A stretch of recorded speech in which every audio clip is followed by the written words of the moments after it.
प्रदेश police jail वार्डर जो उसका परीक्षा हुआ था उसका है प्रीवियस ईयर। तो इसमें पहला क्वेश्चन जैसे आया है कि इसमें कह रहा है कि निम्न से जिसका जन्म अंडे से होता हो उसको व्यक्त करने वाला कौन सा एक शब्द है। तो उसका आंसर हो जाएगा अंडज।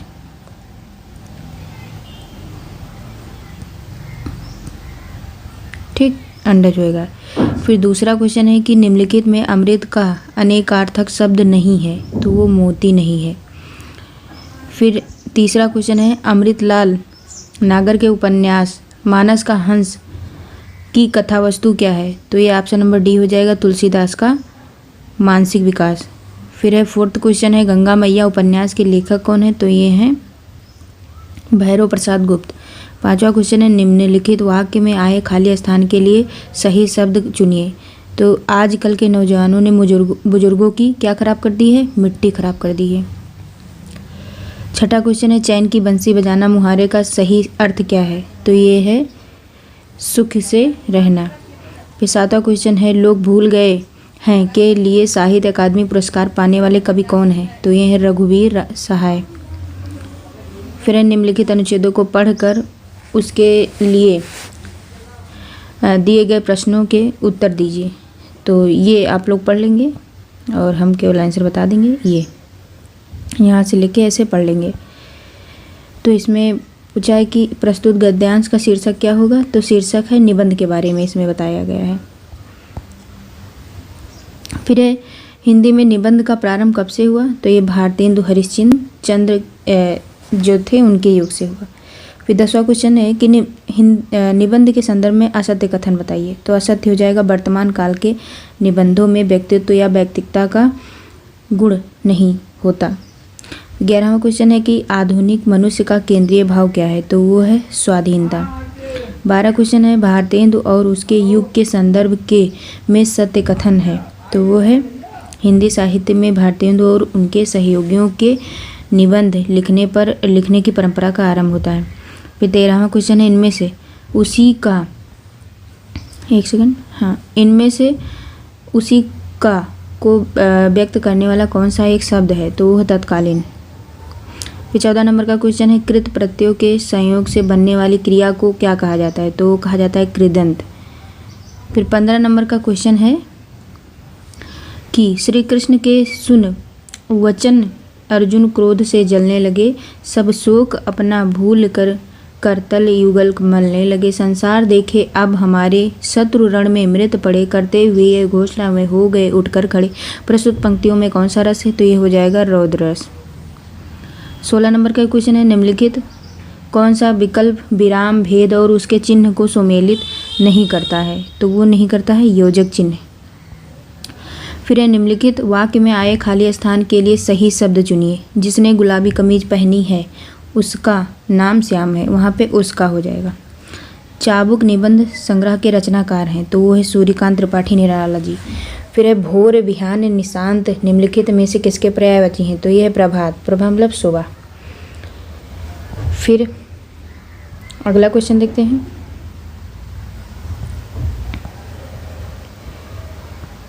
बीस नंबर का क्वेश्चन है कि तुलसीदास मतलब तुलसीकृत शब्द का समास विग्रह करने पर करण कारक की कौन सी विभक्ति होगी। तो होगी के द्वारा।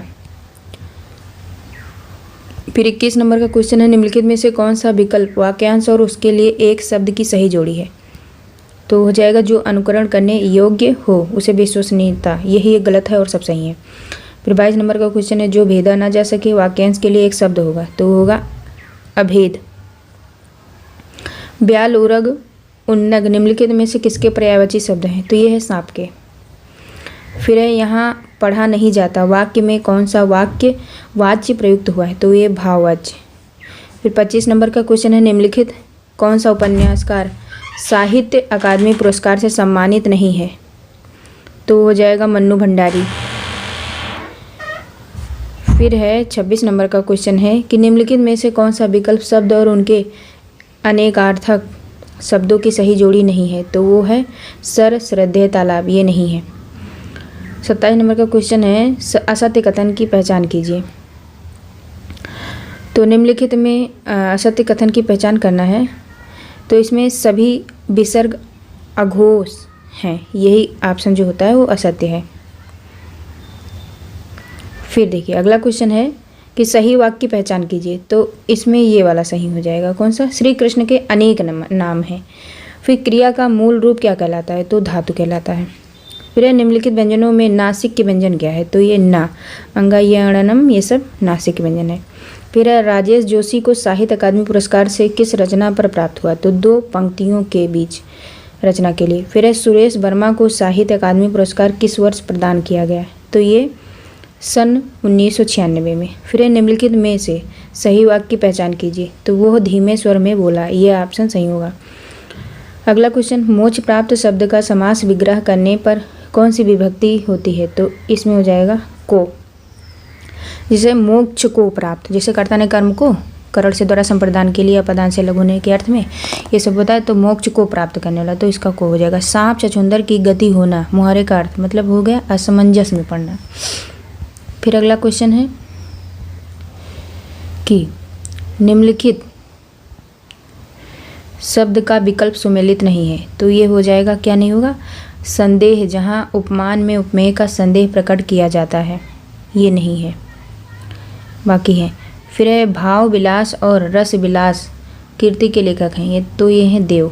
अब सामान्य ज्ञान आ जाते हैं, क्योंकि 1 से लेकर 37 तक हिंदी होता है, इसके बाद सामान्य ज्ञान का क्वेश्चन होता है। तो 38 नंबर का क्वेश्चन है, निम्नलिखित में से भारतीय अर्थव्यवस्था में सब्सिडी या आर्थिक सहायता का वर्णन करने के लिए कौन सा विकल्प सही है? तो ये हो जाएगा, देश की सरकार में एक उद्यम या एक उद्योग के लिए धन का हस्तांतरण, ये ऑप्शन सही हो जाएगा। फिर है भारत के संविधान की अनुसूचियों की कुल संख्या कितनी है? तो ये हो जाएगा 12। फिर अगला क्वेश्चन देख लीजिए, जीएसटी के लिए संविधान संशोधन के परिणाम स्वरूप संविधान में निम्नलिखित में से कौन सा अनुच्छेद डाला गया है? तो ये आर्टिकल नंबर 246 है। फिर है सिंगापुर की मुद्रा कौन सी है? तो ये सिंगापुर डॉलर।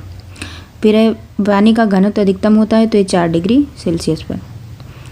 फिर है 82 डिग्री 30 मिनट ईस्ट, जिसे भारत के मानक मेरिडियन के रूप में चुना गया, तो ये हो जाएगा इलाहाबाद का नैनी, मतलब इलाहाबाद हो जाएगा। वर्तमान में प्रयागराज के नाम से संबोधित किया जाता है। फिर है भारत में स्वतंत्रता के बाद से कितनी बार नोटबंदी हुई है? तो ये 2 बार। फिर उत्तर प्रदेश की सरकार 2020-21 में निम्नलिखित में से किस क्षेत्र में वस्तुआ के सेवा कर के रूप में सबसे अधिक राजस्व प्राप्त करने की उम्मीद है? तो ये है, मतलब राज्य वस्तु और सेवा कर को छोड़ के, तो यह है राज्य उत्पाद शुल्क। 46 नंबर का क्वेश्चन है, भारत में जैन मान्यता के अनुसार एक तीर्थंकर को एक तीर्थ के संस्थापक के रूप में परिभाषित किया गया है। 24 तीर्थंकरों में सबसे पहले कौन है? तो यह है ऋषभ नाथ। फिर है 47 नंबर का क्वेश्चन, पुलिस अनुसंधान एवं विकास ब्यूरो के तत्वाधान में निम्नलिखित में से कौन सा संस्थान स्थापित किया गया था? तो ये केंद्रीय पुलिस प्रशिक्षण अकादमी। फिर है निम्नलिखित में से कौन सी वेबसाइट 3 आयामी तरीके से किसी विशिष्ट जगह को व्यू और रिव्यू करने में मदद मिलती है? तो गूगल अर्थ हो जाएगा। फिर अगला क्वेश्चन देखते हैं। अगला क्वेश्चन है, एम्पियर की एसआई यूनिट क्या है? तो है विद्युत प्रवाह की। फिर है निम्नलिखित में से कौन सा विटामिन 6 का दूसरा नाम है? तो ये है पायरिडॉक्सिन।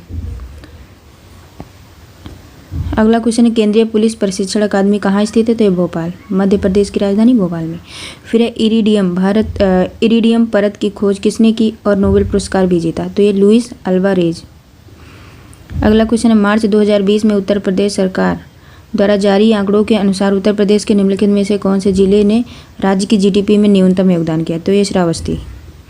फिर है उत्तर प्रदेश सरकार का नाम बताइए, मतलब उस देश का नाम बताइए जिसके साथ भारत ने नवंबर 2019 में न्यायिक और अन्य कानूनी क्षेत्रों में सहयोग करने के लिए समझौता ज्ञापन पर हस्ताक्षर किया? तो ये मालदीव हो जाएगा। 55 नंबर का क्वेश्चन है कि कौन सी पुस्तक अलेक्जेंडर ड्यूमा द्वारा लिखी गई? तो द 3 मस्केटियस। अगला नंबर है कि कौन सा दिन केंद्रीय रिजर्व पुलिस बल सीआरपीएफ, मतलब सेंट्रल रिजर्व पुलिस फोर्स की स्थापना दिवस के रूप में मनाया जाता है? तो ये 27 जुलाई। अगला है 2018-19 की अवधि के दौरान राष्ट्रीय मानवाधिकार आयोग के अध्यक्ष कौन है? तो ये हैं HL दत्तू। अगला क्वेश्चन है भारत के थार रेगिस्तान में स्थित कच्छ का रण भारत के निम्नलिखित में से किस राज्य में अवस्थित है? तो ये गुजरात में। फिर अब ब्रिटिश सरकार द्वारा 1927 में भारत में साइमन कमीशन भेजा गया था, उसका उद्देश्य क्या था? उसका उद्देश्य भारत सरकार की संरचना में सुधारों के सुझाव हेतु। फिर निम्नलिखित में से कौन सा प्रथम कंप्यूटर है? तो ये है क्रीपर। अगला क्वेश्चन है कि किस पूर्व प्रधानमंत्री द्वारा डिस्कवरी ऑफ इंडिया पुस्तक लिखी गई? तो ये पंडित जवाहरलाल नेहरू द्वारा।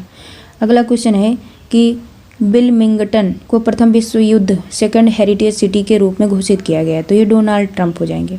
अगला क्वेश्चन है किस क्षेत्र में विशिष्ट उपलब्धियों के लिए पुलित्जर पुरस्कार दिया गया? तो ये पत्रकारिता के रूप में। अगला क्वेश्चन कि कौन UPZA और LR अधिनियम का सबसे उपयुक्त पूर्ण रूप है? तो ये हो जाएगा उत्तर प्रदेश जमींदारी उन्मूलन और भूमि सुधार अधिनियम 1950। फिर अगला क्वेश्चन उत्तर प्रदेश में जिला मजिस्ट्रेट नियुक्ति करने वाला प्राधिकरण निम्नलिखित में से कौन सा है? तो ये उत्तर प्रदेश सरकार हो जाएगा। अगला क्वेश्चन आंतरिक सुरक्षा विभाग निम्नलिखित में से किस मंत्रालय के अंतर्गत काम करता है? तो ये गृह मंत्रालय के अंतर्गत। फिर है राष्ट्रीय मानवाधिकार आयोग के 15वें महासचिव निम्नलिखित में से कौन है? ये उस समय की बात है जब परीक्षा हुआ था, अभी तो चेंज हो गए होंगे। फिर है जयदीप गोविंद। फिर है निम्नलिखित विकल्पों में से वो एक मात्र देश कौन सा है जिसके साथ भारत का एक प्रचलित प्रीफरेंशियल ट्रेड एग्रीमेंट यानी कि PTA है? तो वो है अफगानिस्तान।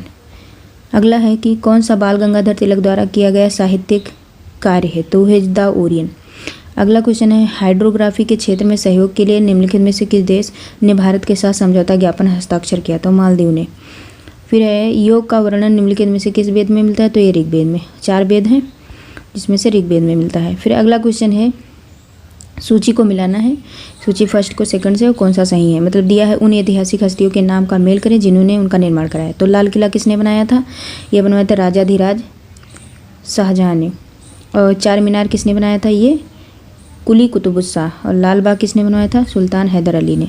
तो इसका ऑप्शन ये सही है। जैसे ए का सेकंड हो गया और बी का जो हो गया ये थर्ड हो गया, तो बी का थर्ड हो गया, सी का 1 हो गया, तो इसमें मिल रहा है, तो ये ऑप्शन सही है। अगला क्वेश्चन है चार्टर ने संयुक्त राष्ट्र के प्रमुख अंगों की स्थापना की। संयुक्त राष्ट्र में कितने मुख्य निकाय समूह या समितियां हैं? तो ये 6 हैं। फिर भारत और नेपाल के मध्य विवाद निम्नलिखित में से किस क्षेत्र के सीमा के लिए है? तो ये काला पानी।